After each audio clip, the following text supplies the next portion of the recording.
ബഹുമാനപ്പെട്ട അധ്യക്ഷൻ Shri Stephen Joseph, chief guest honourable justice Devan Ramachandran, principal secretary mister Muhammad Haneesh, other dignitaries on the dais, പ്രിയപ്പെട്ട കുട്ടികളെ, മാതാപിതാക്കളെ, ഞാൻ ഈ ചടങ്ങിന് വരുമ്പോൾ എന്താണ് സംസാരിക്കേണ്ടതെന്നുള്ളതിനെ പറ്റി യാതൊരു ഗ്രാഹ്യവുമില്ലായിരുന്നു. ഇവിടെ വന്നു കഴിയുമ്പോഴത്തേക്കും എനിക്ക് മുൻപ് പ്രസംഗിക്കുന്ന പ്രാസംഗികരുടെ ചില ആശയങ്ങളിൽ നിന്ന് കടമെടുത്ത് എന്തെങ്കിലും ഒരു പ്രസംഗം തട്ടിക്കൂട്ടുക എന്നുള്ളതായിരുന്നു എൻ്റെ ഒരു ഉദ്ദേശം. ആദ്യത്തെ പ്രാസംഗികൻ, അധ്യക്ഷ പ്രാസംഗികൻ നമ്മളോട് കോമ്പറ്റീഷനെ പറ്റിയും അത് എന്തുകൊണ്ട് നാം അതുപോലെയുള്ള അൺഹെൽത്തി ആയിട്ടുള്ള കോമ്പറ്റീഷൻ, അതായത് റാറ്റ് റേസ് എന്ന് പറഞ്ഞതുപോലത്തെയുള്ള ഒരു കോമ്പറ്റീഷനിലേക്ക് പോകരുതെന്ന് പറഞ്ഞതും, അതുപോലെ തന്നെ ജസ്റ്റിസ് എമ്പതിയെ പറ്റിയാണ് പറഞ്ഞത്, കരുണയെപ്പറ്റി. ഇതെല്ലാം തീർച്ചയായിട്ടും വലിയ സന്ദേശങ്ങളാണ് നിങ്ങൾക്ക് നൽകിയിരിക്കുന്നത്. ഞാനൊരു വേറൊരു പോയിന്റിലേക്ക് വരാമെന്നാണ് ഞാൻ വിചാരിക്കുന്നത്. That point is perseverance. തുടർച്ചയായിട്ടുള്ള പരിശ്രമം നമ്മുടെ ജീവിത വിജയത്തിന് ഏറ്റവും പ്രധാനമായ ഒരു കാരണമാണ്, അല്ലെങ്കിൽ ഒരു റീസണാണ് എന്നെനിക്ക് തോന്നിയിട്ടുണ്ട്. പലപ്പോഴും ഈ പരിശ്രമങ്ങൾ അല്ലെങ്കിൽ നമ്മളുടെ പ്രവർത്തനങ്ങൾ മുന്നോട്ട് കൊണ്ടുപോകുമ്പോൾ എന്താണ് ചെയ്യേണ്ടതെന്ന് നമ്മൾക്ക് അറിയാത്ത ചില സാഹചര്യങ്ങൾ നമ്മുടെ ജീവിതത്തിൽ ഉണ്ടാകും.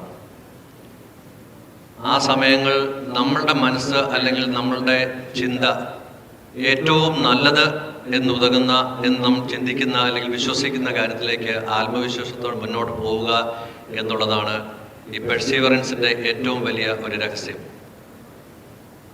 ഞാൻ എൻ്റെ തന്നെ ജീവിതത്തിലെ ഞാൻ ആക്ച്വലി ഇവിടെ വന്നപ്പോഴത്തേക്ക് സിനു എന്നോട് ചോദിച്ചു, ഡോക്ടർ കേരളത്തിലെ ആദ്യത്തെ ഹൃദയം മാറ്റിവെക്കൽ ശസ്ത്രക്രിയ 2003 ചെയ്തപ്പോഴത്തേക്കും ഡോക്ടറുടെ ചിന്ത എന്തായിരുന്നു, ഡോക്ടർ മനസ്സിലൂടെ പോയ കാര്യങ്ങൾ എന്തായിരുന്നു എന്ന് ചോദിച്ചു. എനിക്കതിനൊരു മറുപടി പറയാനായില്ല, പ്രോപ്പറായിട്ടൊരു ഉത്തരം പറയാൻ പറ്റിയില്ല. ഞങ്ങൾക്കൊരു ടീമുണ്ടായിരുന്നു, ഞങ്ങൾക്കൊരു പെർസീവറൻസ് ഉള്ള ഒരു ഗ്രൂപ്പ് ഓഫ് ഡോക്ടേഴ്സും ഹെൽത്ത് കെയർ വർക്കേഴ്സും ഞങ്ങളെ സപ്പോർട്ട് ചെയ്യുന്ന ആശുപത്രി അധികൃതരും ഉണ്ടായിരുന്നത് കൊണ്ടായിരിക്കാം വിജയകരമായിട്ട് ഒരു ഹൃദയം മാറ്റിവെക്കൽ ശസ്ത്രക്രിയ വിജയകരമായിട്ട് നമ്മൾക്ക് നടത്താൻ പറ്റിയത്. 86 ഞാൻ കോട്ടയം മെഡിക്കൽ കോളേജിൽ നിന്ന് MBBS ഗ്രാജുവേഷന് ശേഷം ഇംഗ്ലണ്ടിലേക്ക് പോകുമ്പോൾ അന്ന് എൻ്റെ ഗുരുവായിരുന്ന ഡോക്ടർ ചന്ദ്രമോഹൻ സാർ എന്നോട് ചോദിച്ചു, ജോസെ പോയിട്ട് എന്താണ് ആഗ്രഹം? അപ്പം ഞാൻ പറഞ്ഞു, എനിക്ക് റോയൽ കോളേജിൽ നിന്ന് FRCS പാസ്സാകണം, അത് നാട്ടിൽ തിരികെ വരണം. ഈ നാട്ടിൽ തിരികെ വരണം എന്നുള്ള കാര്യം പ്രത്യേകിച്ച് നിങ്ങൾ വിദ്യാർത്ഥികളോട് എംഫസൈസ് ചെയ്ത് പറയാൻ ഞാൻ ആഗ്രഹിക്കുകയാണ്. കാരണം നമ്മളുടെ യുവതലമുറ നമ്മുടെ സമൂഹത്തിൽ നിന്ന് അപ്രത്യക്ഷമായിക്കൊണ്ടിരിക്കുന്ന ഒരു സാഹചര്യമാണ്. അപ്പം ജസ്റ്റിസ് പറയുണ്ടായി, കഴിഞ്ഞ ദിവസം ട്രിവാൻഡ്രത്തൊരു ടോക്കിന് പോയപ്പോഴത്തേക്കും അവിടെയുള്ള വിദ്യാർത്ഥികളിൽ അല്ലെങ്കിൽ അവിടെയുള്ള സ്റ്റുഡൻസിൽ മജോറിറ്റി ഗേൾസ് ആയിരുന്നു. ഇവിടെ നമുക്ക് മജോറിറ്റി ഗേൾസാണ് നമ്മൾ കാണുന്നത്. ഇപ്പോൾ ബോയ്സ് എന്ത് ചെയ്യുന്നു? ബോയ്സിൽ പലരും ചെറുപ്പത്തിലെ തന്നെ രാജ്യം വിടുന്നു, അല്ലെങ്കിൽ ചില ജോലികൾ തേടി പാശ്ചാത്യ രാജ്യങ്ങളിലേക്ക് പോകുന്നു എന്നുള്ളതും ആൺകുട്ടികൾ നമ്മുടെ സമൂഹത്തിൽ കുറയുന്നതിനൊരു കാരണമായിട്ട് അദ്ദേഹം പറയുകയായിരുന്നു.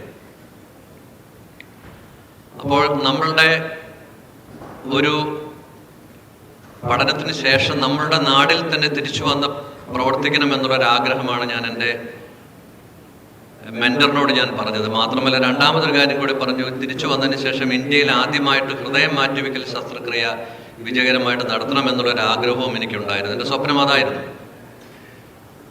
95 തിരികെ നാട്ടിൽ വന്നപ്പോഴത്തേക്കും ഓൾറെഡി ഇന്ത്യയിൽ ആദ്യമായിട്ടുള്ള ഹൃദയം മാറ്റിവെക്കൽ ശസ്ത്രക്രിയകൾ all India institute of medical സയൻസിൽ നടന്നിരുന്നു. പിന്നെ എനിക്കുണ്ടായിരുന്ന സ്വപ്നം കേരളത്തിൽ ആദ്യമായിട്ട് ഹൃദയം മാറ്റിവെക്കൽ ശസ്ത്രക്രിയ വിജയകരമായിട്ട് നടത്തുക എന്നുള്ളതായിരുന്നു. പലരും എന്നെ നിരുത്സാഹപ്പെടുത്തി. എൻ്റെ കൂടെ പ്രവർത്തിച്ചിരുന്ന പല ഡോക്ടർമാരും അത് കേരളത്തിൽ സംഭവ്യമല്ല, ഞാനൊരു 20 വർഷങ്ങൾക്ക് മുമ്പുള്ള കാര്യമാണ് പറയുന്നത്, സംഭവിക്കാനാവില്ല, കേരളത്തിൽ അവയവദാനം നടക്കുന്നില്ല, ഹൃദയം ശസ്ത്രക്രിയ നടക്കത്തില്ല, നടന്നാൽ തന്നെ അത് വിജയിക്കത്തില്ല എന്നുള്ള ഒത്തിരി എന്നെ പുറകോട്ട് വലിക്കുന്ന ഒത്തിരി ഉപദേശങ്ങൾ എനിക്ക് എൻ്റെ കരിയറിലുണ്ടായി. അന്നെല്ലാം എൻ്റെ മനസ്സിലുണ്ടായിരുന്ന ഒരു വാചകം, ഞാനന്ന് ഹൃദയം മാറ്റിവെക്കൽ ശസ്ത്രക്രിയ ചെയ്ത് എറണാകുളം മെഡിക്കൽ ട്രസ്റ്റ് ആശുപത്രിയിലായിരുന്നു. അവിടുത്തെ അന്നത്തെ ഡയറക്ടറായിരുന്ന ഒരു ഡോക്ടർ വർഗീസ് പുളിക്കൻ, അദ്ദേഹം ഇന്ന് നമ്മളോടൊപ്പം ഇല്ല. അദ്ദേഹത്തിൻ്റെ മുറിയിൽ ആ ഭിത്തിയിൽ ഇങ്ങനെ ഒരു ചെറിയ വാചകം എഴുതിയ ഒരു ബോർഡ് തൂങ്ങിക്കിടന്നിരുന്നു. എപ്പോൾ ചെന്ന് കഴിഞ്ഞാലും അത് തെളിഞ്ഞിങ്ങനെ അങ്ങോട്ടേക്കായിരുന്നു ആ ചെറിയ ലൈറ്റ് തിളങ്ങിക്കൊണ്ടിരുന്നത്. അതിലെഴുതിയിരുന്നത്, what prevents you from going forward is not what is in front of you, what is inside you. എന്നെ ഏറ്റവും കൂടുതൽ ഇൻസ്പയർ ചെയ്തൊരു വാചകമാണെന്ന് ഞാൻ വിശ്വസിക്കുന്നു. നമ്മളുടെ ജീവിതത്തിൽ അല്ലെങ്കിൽ നമ്മുടെ ലക്ഷ്യത്തിലേക്ക് നമ്മൾക്ക് എത്താനുള്ള പ്രയാണത്തിൽ നമ്മളെ ഏറ്റവും കൂടുതൽ തടസ്സപ്പെടുത്തുന്നത് നമ്മൾ തന്നെയാണ്, നമ്മുടെ മുന്നിലുള്ള പ്രതിബന്ധങ്ങളല്ല. പ്രതിബന്ധങ്ങൾ നമ്മുടെ ജീവിതത്തിൽ എപ്പോഴും ഉണ്ടാകും. ഓരോ പ്രവർത്തികൾ ഏറ്റെടുക്കുമ്പോഴും, ഓരോ യാത്രകൾ ചെയ്യുമ്പോഴും, ഓരോ കോഴ്സ് ചെയ്യുമ്പോഴും, ഓരോ പരീക്ഷകൾ എഴുതുമ്പോഴും എല്ലാം വളരെയധികം പ്രതിബന്ധങ്ങളെ തരണം ചെയ്തിട്ടാണ് നാം മുന്നോട്ട് പോകുന്നത്. നമ്മുടെ സുഹൃത്തുക്കളായിട്ടോ, നമ്മുടെ കുടുംബാംഗങ്ങളായിട്ടോ, നമ്മളുടെ അധ്യാപകരായിട്ടോ, മാതാപിതാക്കളായിട്ടോ ഉണ്ടാകുന്ന നമ്മുടെ ദൈനംദിന പ്രശ്നങ്ങൾ, അതിനെല്ലാം തരണം ചെയ്യാനുള്ള ഒരു കഴിവ് നമ്മുടെ മനസ്സുകൊണ്ട് നാം ആർജിക്കുക എന്നുള്ളതാണ് നമ്മുടെ പെർസീവറൻസ് ഇൻ അവർ ലൈഫിലെ ഏറ്റവും കാതലായിട്ടുള്ള കാര്യം. അതുകൊണ്ട് തീർച്ചയായിട്ടും പ്രിയപ്പെട്ട ജസ്റ്റിസ് പറയുകയുണ്ടായി, നിങ്ങളിൽ പലരും 10 വർഷം കഴിയുമ്പോഴത്തേക്കും ഈ സ്റ്റേജിലിരിക്കുമെന്ന്. പക്ഷേ ഞങ്ങളെല്ലാം സ്റ്റേജിലിരിക്കുന്ന എല്ലാവർക്കും തന്നെ നിങ്ങളാകണമെന്നാണ് ആഗ്രഹം. പഴയ ആ വിദ്യാർത്ഥിയായിരുന്നൊരു കാലഘട്ടം, അതിൻ്റെ സൗന്ദര്യം, അതിൻ്റെ സന്തോഷം, അതിൻ്റെ ഉത്തരവാദിത്വമില്ലായ്മ, അതിലേക്ക് തിരിച്ചു വരണമെന്ന് ആഗ്രഹിക്കാത്ത ഒരു വ്യക്തികളും ലോകത്തിലുണ്ടാകുമെന്ന് ഞാൻ വിശ്വസിക്കുന്നില്ല. അതുകൊണ്ട് നിങ്ങളുടെ കാലഘട്ടവും വളരെ സുന്ദരമാണ്. പക്ഷെ എല്ലാവർക്കും ഒരു ലക്ഷ്യമുണ്ടാകണം. ആ ലക്ഷ്യത്തിലേക്കുള്ള പ്രയാണത്തിൽ നാം നിരന്തരം ശ്രമിച്ചുകൊണ്ടിരിക്കണം. വിടരുത്, വാശിയോടുകൂടി മുന്നേറണം. മുന്നിലുള്ള പ്രതിബന്ധങ്ങളെ തരണം ചെയ്യാനുള്ള മനക്കരുത്ത് നമ്മുടെ മനസ്സിൽ, നമ്മളുടെ മുന്നോട്ടുള്ള പ്രയാണത്തിൽ നാം കെട്ടിപ്പടുക്കണം. അതായിരിക്കണം നമ്മുടെ വിജയത്തിലേക്കുള്ള, ആ ലക്ഷ്യത്തിലേക്കുള്ള ഏറ്റവും ശക്തിയായ ഒരു സന്ദേശവും.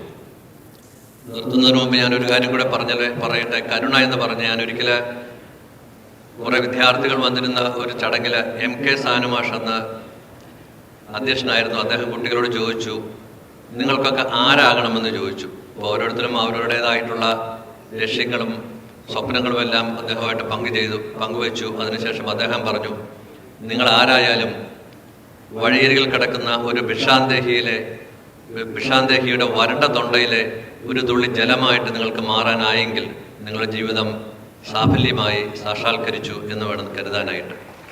അങ്ങനെ ഒരു കരുണയും അനുകമ്പയുമുള്ള ഒരു വ്യക്തിയായിട്ട്, സമൂഹത്തിന് ഗുണം ചെയ്യുന്ന ഒരു വ്യക്തിയായിട്ട് മാറാനുള്ള ഒരു സാഹചര്യമാണ് തീർച്ചയായിട്ടും നാം ലക്ഷ്യം വെക്കേണ്ടത്. ജീവിതത്തിൽ ഏത് തലത്തിൽ നമ്മൾ ചെന്നു കഴിഞ്ഞാലും നിങ്ങളാക്കിയ നിങ്ങളുടെ അധ്യാപകരും നിങ്ങളെ നയിച്ച നിങ്ങളുടെ മാതാപിതാക്കളും എല്ലാം ഇവിടെയുണ്ട്. അവരെ ബഹുമാനിക്കുക, അവരെ സ്നേഹിക്കുക, അവരെ ഓർക്കുക. അവരുടെ അനുഗ്രഹങ്ങളുമായിട്ട് നിങ്ങളുടെ ജീവിതം മുന്നോട്ട് പോകട്ടെ. നിങ്ങൾ ആഗ്രഹിക്കുന്ന, നിങ്ങൾ സ്വപ്നം കാണുന്ന ജീവിതത്തിലേക്ക് നിങ്ങളുടെ പ്രയാണത്തിൽ എല്ലാ വിജയാശംസകളും നടന്നുകൊണ്ട് ഞാൻ ഉപസംഹരിക്കുന്നു. Thank you. എൻട്രൻസ് സംബന്ധമായ വാർത്തകളും അപ്ഡേഷനുകളും ഏറ്റവും വേഗം ആധികാരികമായി അറിയാൻ ബ്രില്യൻറ്റ് സ്റ്റഡി സെന്റർ പാല യൂട്യൂബ് ചാനൽ സബ്സ്ക്രൈബ് ചെയ്യുക. ബെൽ ഐക്കൺ അമർത്തുക. ഈ വീഡിയോ മറ്റു സുഹൃത്തുക്കളിലേക്കും ഷെയർ ചെയ്ത് നൽകുക.